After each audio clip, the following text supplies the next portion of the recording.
How's it going, guys? Marshall with Hiner Outdoor Living, and today we are planting on a job, and I want to do a quick how-to Hiner does their plant installs. Right here we have a 1 gallon Shasta daisy. We're going to make sure that we excavate it around the pot. We want the hole about 2 to 3 times the size of the plant itself.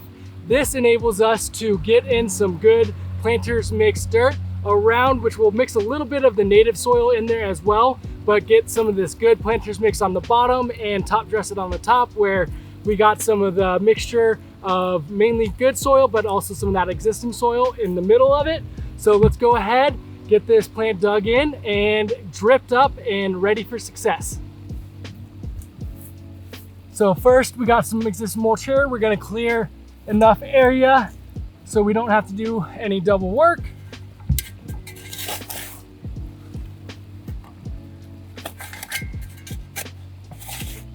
So we definitely are working with a little clay soil. Makes it even more important to over excavate this hole a little bit so it's getting some good soil. As you can see, we got this hole about 2 to 3 times the size of this plant. I'm gonna do just a little bit more on the edges, dig it down just a touch more for some good soil.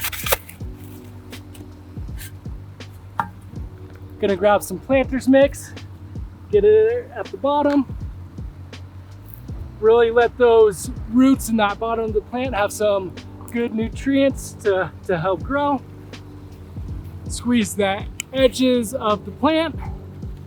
Always like to save the tags for the homeowners so that way they know what they have.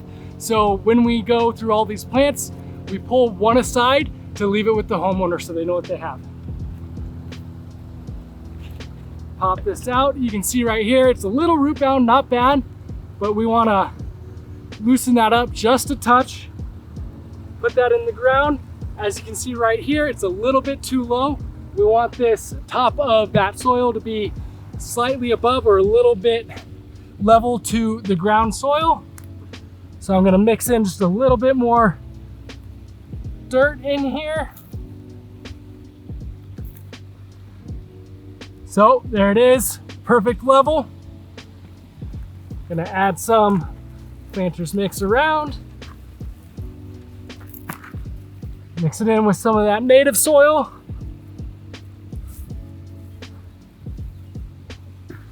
And top dress it with our good planters mix. One thing we also like to do is leave a little indentation so that way when the water gets in here, it is able to stick around here and not just go through the sides. And right here, we have our drip system. We're gonna go ahead and get this connected to this plant.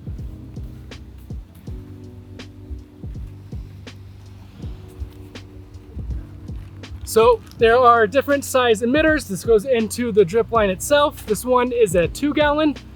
We're gonna put the 2 gallon on the 1 gallon pot to help get this watered. Obviously with shrubs or grasses, you put more emitters on depending on the plant and the species.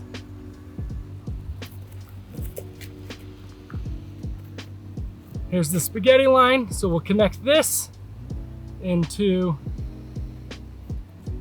the drip line.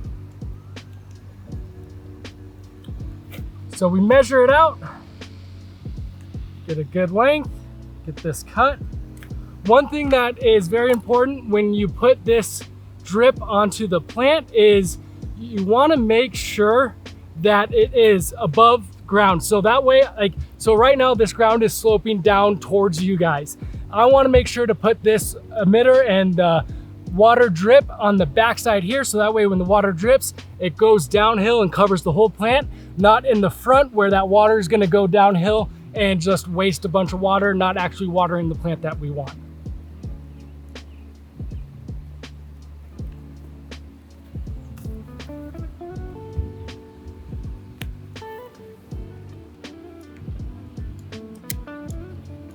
Okay, so we got the emitter and the drip, got the spaghetti ran the right length.